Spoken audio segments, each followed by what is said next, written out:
Hi, I'm Theo, and these broadcasts are to support the blogs on nomoreshee.com's website as well as the online classes. In this episode, part 1 to our series on the use of or in ESV's Ezekiel 16.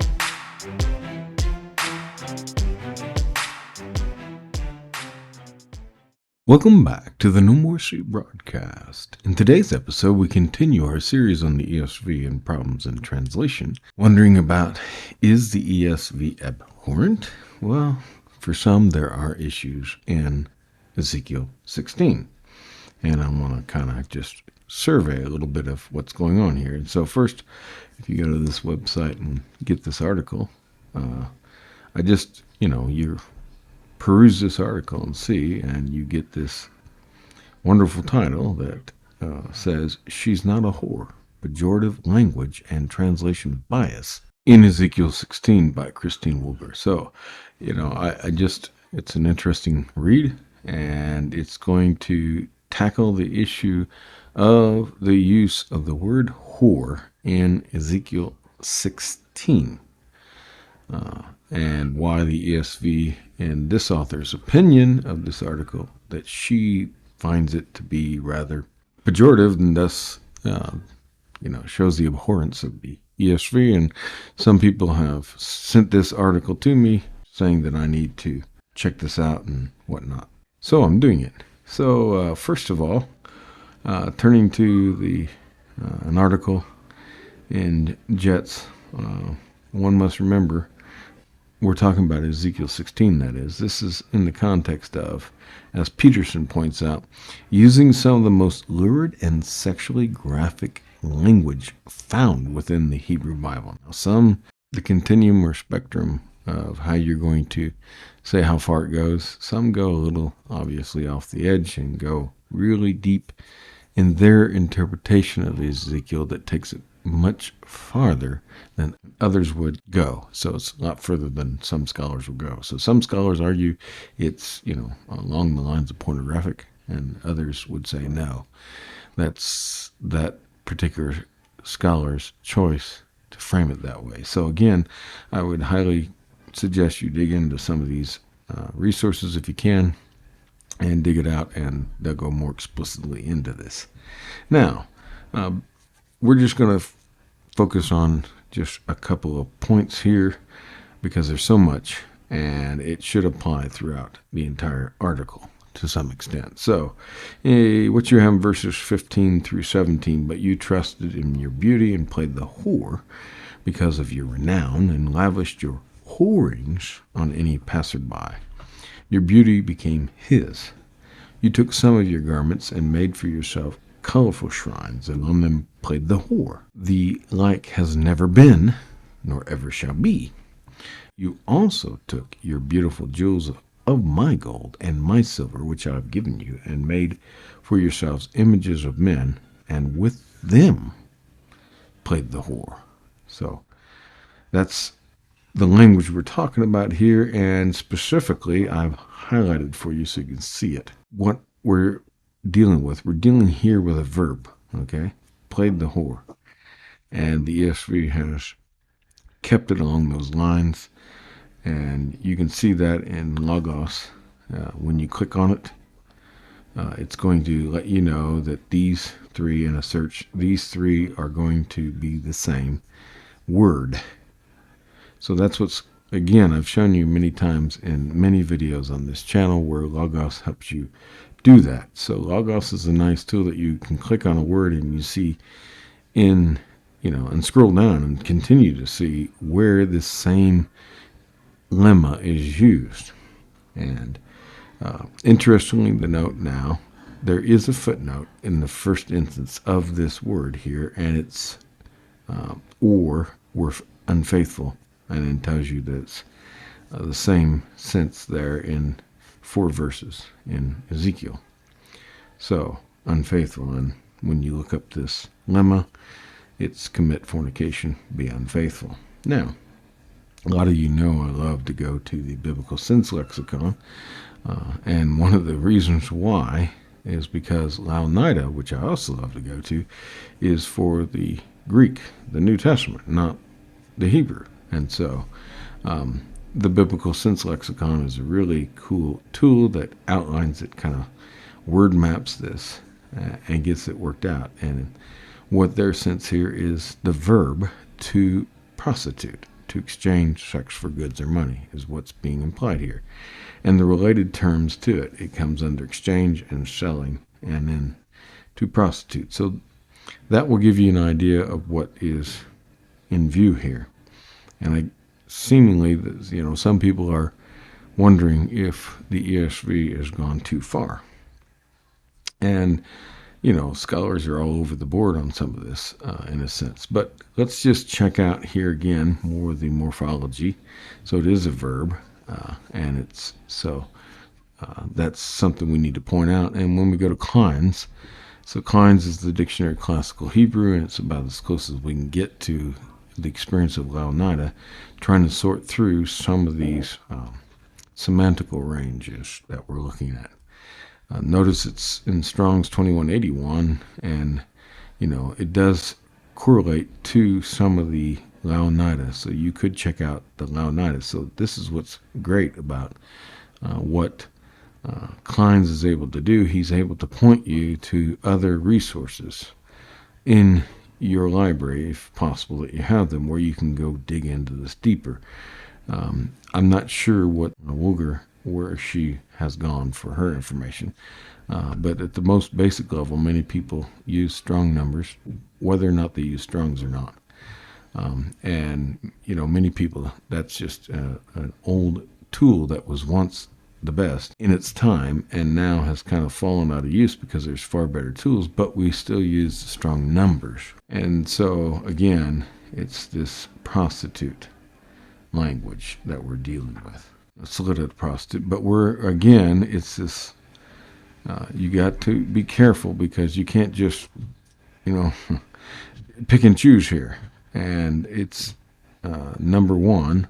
So, we can't always just pick and choose according to all these words, but this will give us an idea. There's one, there's two, there's three, and they all have different ranges sometimes, or different word, numbering system that goes along with that. So, this is also telling you to see the same Laonida, and this is telling you see Laonida. So you get those reference points as well. Now, those of you familiar with some Hebrew grammar are be familiar with the stems and the Cal stem, and so we have Cal for number one is prostitute, Cal for number two is be unfaithful, and that's what we've primarily been focusing on. But we do have the third instance down here, but that comes later into play in Ezekiel 16, 34, and 35 in a sense.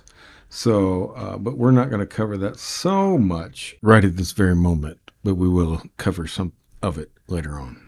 Again, in the Strong's, it's 2181. So that just is the reference number we can use. But I think people have, again, more tools that I don't want to get into on this video that you can, again, work with to try to get even more into this. Now, if you go over to the Lexham English Septuagint and find the word and then dig it up out of the Greek, the old Greek, it is going to be commit sexual immorality, porneo. So, and that's where some people just automatically assume that it's pornographic, because our word pornographic comes from this Greek word. So you have to be careful in what you do and take liberties, and unless you're familiar with these languages and can make the call yourself, you have to dig through the literature and see how far you can go with your estimation of the language and how bad it is. But this is the range of that particular verb in the ESV that has played the whore, to which this article is having difficulty with that terminology. And then we come to a similar word. Now this is very close, because again, we're not dealing with a verb, but we are dealing with something that's rather along the lines of correspondence to the same word. And so it's ESV has chosen that they can get played the whore, and then they can get whorings, and they can show in the English language how these two words are closely related because they are in the original language. They're very closely associated, and so they can do that in their English at the expense of possibly offending certain sensibilities for some. And obviously, this is a difficult passage, and reading it in the presence of certain young ears might be problematic. If trying to explain why this word is here, and those who don't understand why these would appear in the Bible. But again, go back to what Peterson said, there is some graphical language here, and so we're trying to convey that. This is not, how do you convey what the biblical author and the Holy Spirit inspiring the biblical author wanted to convey? So there is some, and maybe that's why this passage is so revolting, is because it's supposed to be revolting, because it's supposed to be depicting how revolting the people are who are doing these things. And so they want you to have a bad taste in your mouth when you read this. And you don't want to read along. They want you to have this difficulty. So sometimes it's good to convey the problems of a text, causing the reader to struggle with them, so the reader will have to go and do studies. And so, again, it's along the lines of fornication. And, we could go through a lot of things, but I just want to stop there and then check out, what we have here, because that word is very closely related to the first one. Obviously, we have what the ESV has chosen now. The Net Bible, NET, has chosen prostitute, sexual favors for their choice. The NIV of 2011 is prostitute also, and favors. So you have the NLT, again, prostitute. So, that's their choice.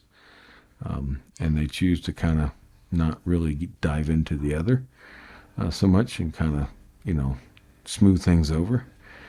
The Common English Bible, again, has smoothed it over quite well. It's just seduced. So they have really smoothed things over for the reader so that, we can feel comfortable about reading this in church. And, no one's sweating bullets and looking at the pastor going, well, why is this in our Bibles? And then no one's wrestling with the text because we're all, so. And these are some of the translations I regularly use, so I just wanted to throw that in there. The Lexham English Bible, again, is also prostitute and fornication. And then the Tanakh, which is the Jewish Publication Society from 1985, has chosen harlot instead, and then favors. So they're a little bit congenial too, and depending on what you want to do, your sensibilities, where you would like a biblical translation to fall, and and why the ESV gets so much attention. And someone really pointed out this article was key for them and their bias against the ESV. Okay, I want to turn to Carol J. Dempsey. She's the section of this collection of titles put together, edited by Matthews and Levinson and Freimer Kinski. Anyway, she is quoted in the article mentioned by Woolger. And so I wanted to turn to her because this is where Woolger gets some of her information, and I wanted you to see what's going on here. And Dempsey is a Dominican sister from Caldwell, New Jersey, and professor of biblical studies at the University of Portland, Oregon, and has authored numbers of titles and things. So what Dempsey specializes in is in prophets and feminist hermeneutics. So I just wanted to, turn to someone who's dealing with the prophets a lot, and also dealing with feminist hermeneutics and how that perspective is read. And she begins, and obviously, just some things I pulled out from her chapter here is, furthermore, those who, for whatever reason, be it conscious or unconscious, choose not to comment on the offensive use of female imagery and patriarchal attitudes that underlie Ezekiel 16 are, in their own way, also accepting and endorsing patriarchal attitudes. And so the fact that the ESV makes it such that people are talking about it is exactly what Dempsey has in mind. We need to talk about it. And so, is it a feature of the ESV, or is that simply Woolgar's opinion of the ESV, or is it an actual slant of the ESV doing something it should not do with God's Word? That's the question. But Dempsey's saying that we need to be talking about these things because it is offensive and it's in our Bible.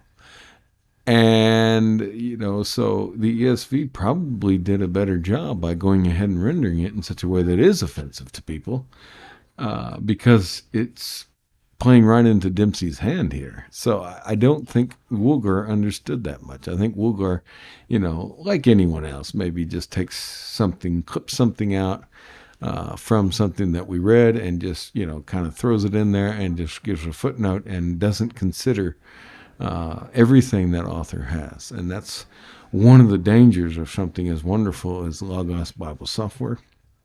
You can search an entire library and find something, and you can copy it and paste it into your article or writing that you're doing. And some people can even copy a section of text as a quote and think that that author is actually saying this is what that title is saying, and they're not, because you haven't read really what the author's doing. The author is explaining someone else and their viewpoint and is arguing against them and is first trying to help you understand what someone they don't agree with is saying. And so you have to be careful from just, copying and pasting. And I don't know, again, Woolgar, so I cannot say. But anyway, Dempsey goes on then and says in Ezekiel 16, obviously, verses 15 to 29, Yahweh accuses Jerusalem of having trusted in her beauty, verse 15, and having played the harlot among many nations who were her so-called lovers. Yahweh also describes Jerusalem as an idolater, verses 16 and 19, and a murderous mother who sacrificed to her idols her children whom she had borne for Yahweh, in verses 20 and 21. So this is the sense of what's going on in this passage.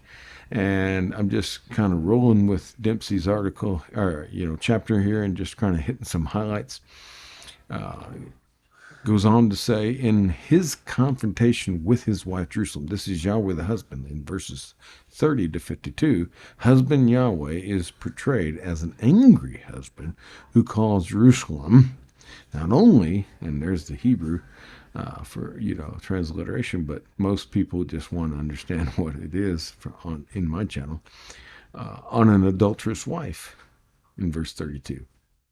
Not only an adulterous wife, but get this, also whore, a whore, verse 35, a whore. Now, it's just odd that an article titled that saying that it's terrible that the ESV would use this word in the Bible and then choose this passage as the justification for that and saying it's not a whore, and then cite someone like Dempsey who, right here, Dempsey is quoting the Hebrew for you and translating it herself. And she decides to use the word whore in her own translation. It behooves me to wonder, again, and this is what bugs me, because, and I cannot say that I've not made this mistake many times. I probably have. And so that's why, it needs to be aired out here. But again, to go to an article and find something you like and just kind of cut it out of that and paste it in your own as justification. And again, there you don't agree. A person is not going to agree with everything. But if the title of your argument, article, and the basis of your argument is that this is not a whore, she is not a whore, right? She is not a whore. That's the title of the argument, and the title of the article and the argument. And then lambast the ESV for using that terminology as if it is very wrong.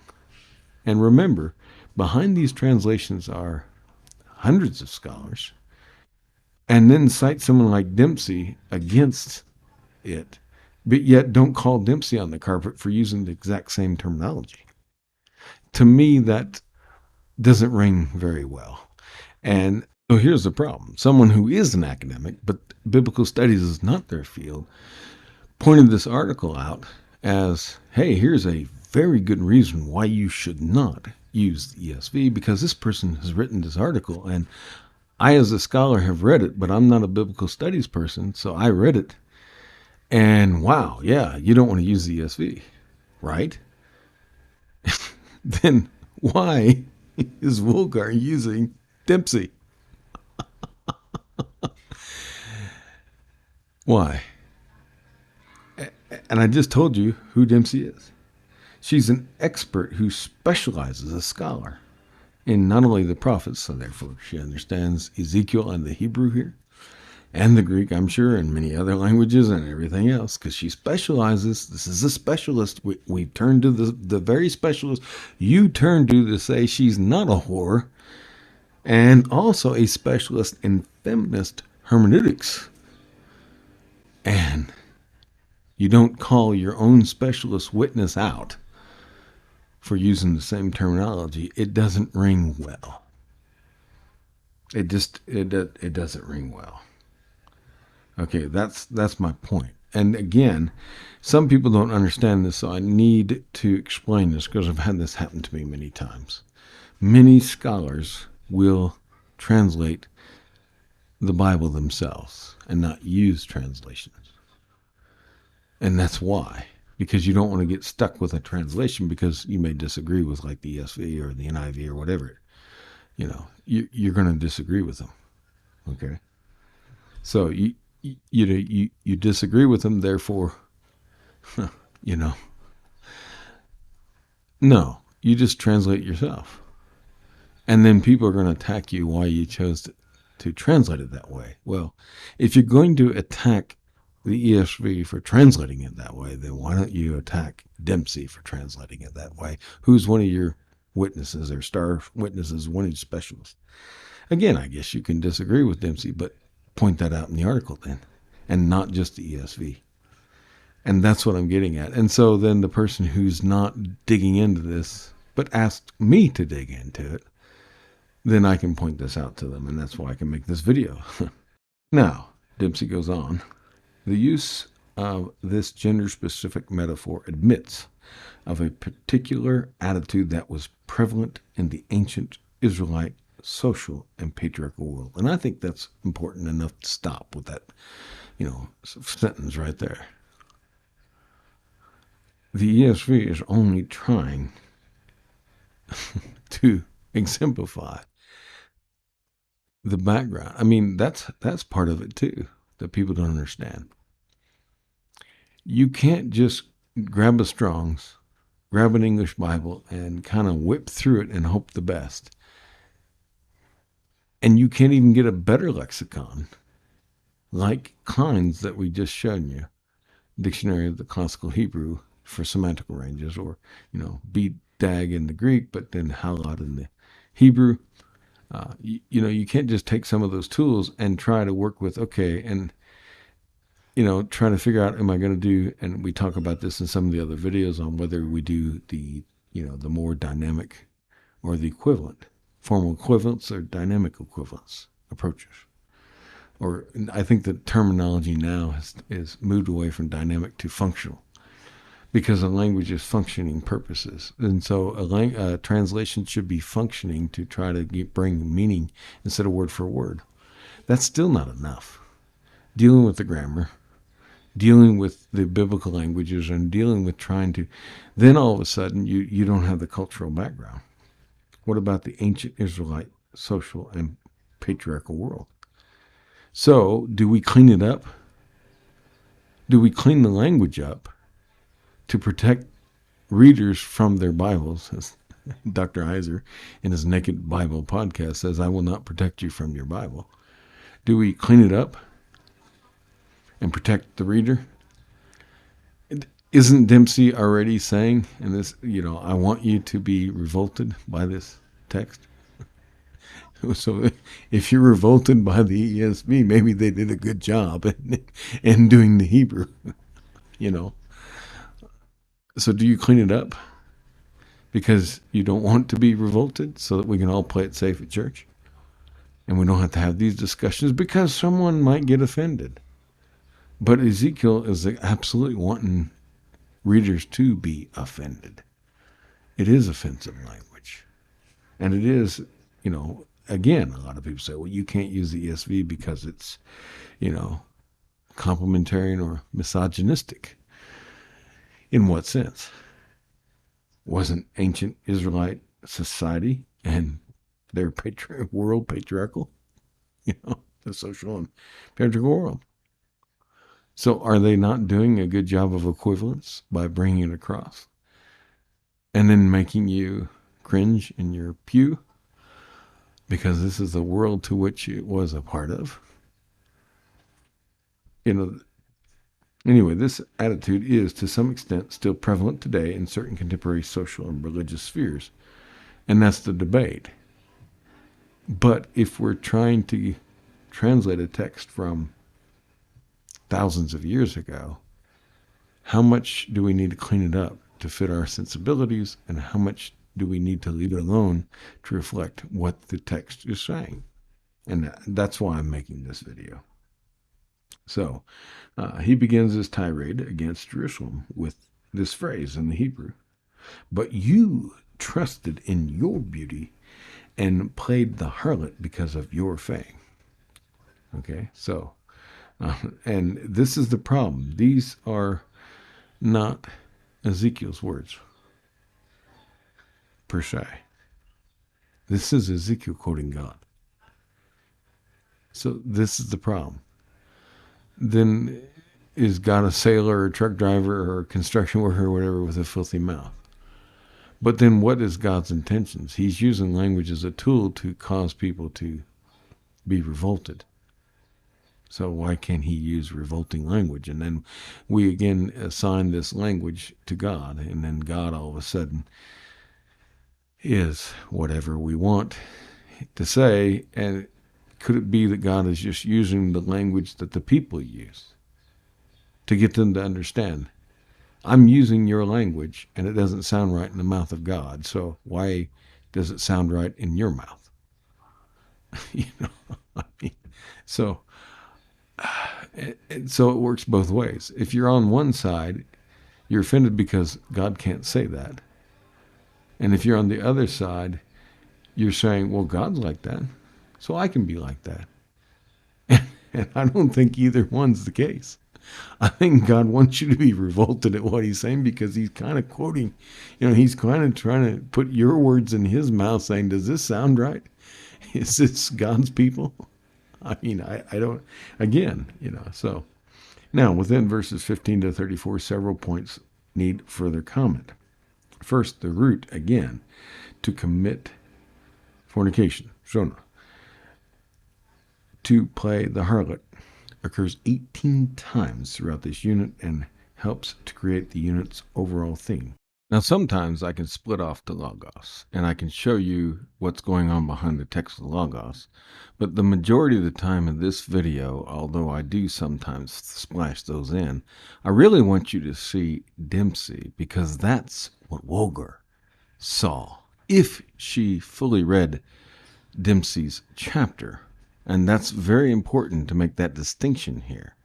I can use the tools of Logos to show you where Woolger's wrong, but if Woolger doesn't have Logos, then Woolger can make that mistake. Most especially if she's not a biblical specialist. But if I show you where Dempsey's pointing out the mistakes, then I can show you that if Woolger had read Dempsey, then Woolger should understand the same things that you're understanding, because I'm taking more of the context of what Dempsey's doing. And we're 18 times this phrase is appearing, and I could show you that in Logos, how this appears 18 times, but I want to show you in Dempsey because that's what Woolger had. And by virtue of Woolger's footnote and the importance of footnotes for my students to understand that when Woolger points out Dempsey in the footnote, that should cause one to go to Dempsey to better understand.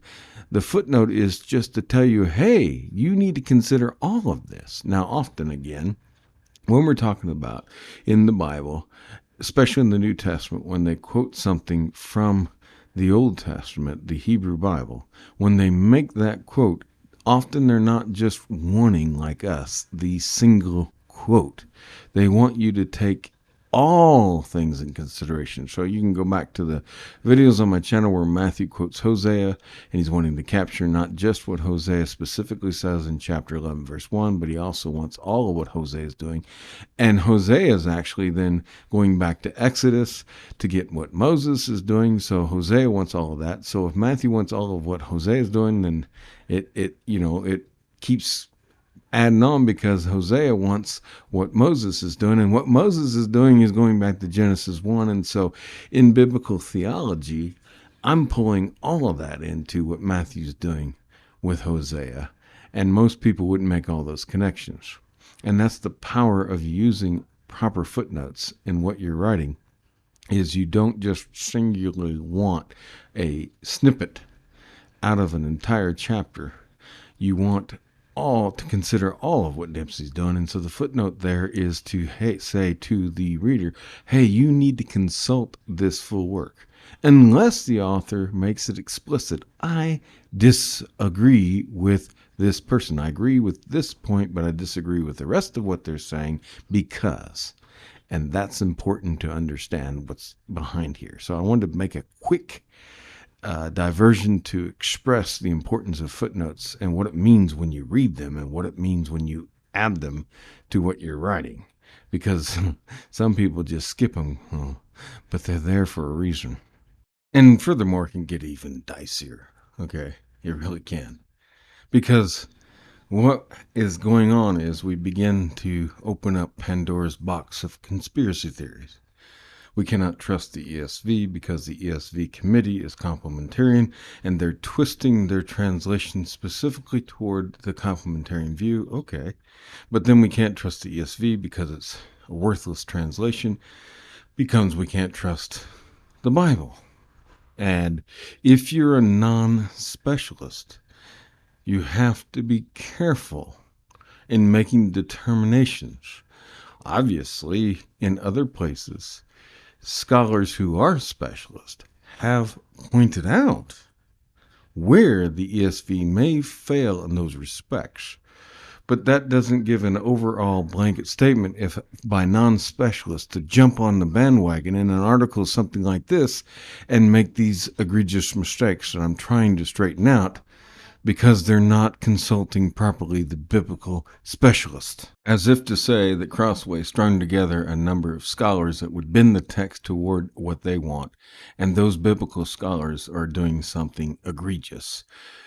When you got to consider how many scholars are on that committee and how many people in the scholastic world use the ESV without equivocation, understanding it has these features, but some have just somehow mounted such an attack against the ESV that I cannot understand, as if these biblical specialists and scholars are just terrible. And it reminds me of the days when I was around a group of people that I joined and left scholarship because, all scholars, you've been educated now and you've went to seminary, and you're falling and playing into that very particular way of viewing the ESV, and you as a scholar should not, because you should be better than that as your own scholar in your own way. And so I just want to remind everybody that these biblical scholars behind the ESV are not a bunch of demon-possessed, whatevers. You cannot make those determinations. And again, I'm not saying the person who contacted me about this is, but I'm just trying to pull from the other side of the ditch to get them out of their ditch on the middle of the road, and I have to get into another ditch to do that, to say that some people paint out the ESV to be of the devil in a sense, because how could it use the word whore? Show me an article. She's not a whore, when the very people that's being quoted to defend that view in that particular article use the word whore in Ezekiel 16, and it just paints the wrong picture. And I understand your concerns too, that somebody might take the ESV's renderings too close to heart in some places. But I think it's justified for the ESV to use whore here. And we're going to continue this in part 2 because this is just too exciting. So I want you to come back to part 2, where we're going to pick up with Dempsey and show that God is comfortable, and God's word is comfortable, and Ezekiel is comfortable, and the ESV is comfortable, and many people are comfortable with 18 times, and we need to further unpack what's going on and allow Dempsey to continue to guide us, because she is in this trend, and listen to what she's saying and offer her critiques, and for us to then, kind of continue this in part 2. So I hope you enjoyed part 1. But I hate to say it, but I guess the devil's in the details here. So this has just been a fun ride, and we need to continue where we left off in the next episode, to explore more of what's going on here, and use the tools that we have, and Dempsey, the tools that Vulgar had when she decided to write this article. And I don't even know if this article is peer reviewed or not, but and I don't know much about Vulgar, unfortunately, but I do think that, this is a worthy discussion to bring up, and it needs to be talked about. And you can see I'm rather happy to oblige, and I'm glad that my scholar friend did point this out so that I could go through it and bring out these details and help bridge the gap. So it's easy to make a off-the-cuff comment that the ESV is terrible because it uses whore in Ezekiel 16, and not know, again, what's going on behind the scenes, and for me to kind of bring that out here in this episode and continuing on in the next. Thank you very much, and God bless you for listening. Stay tuned for more episodes in videos to help you with your journey from nomorec.com.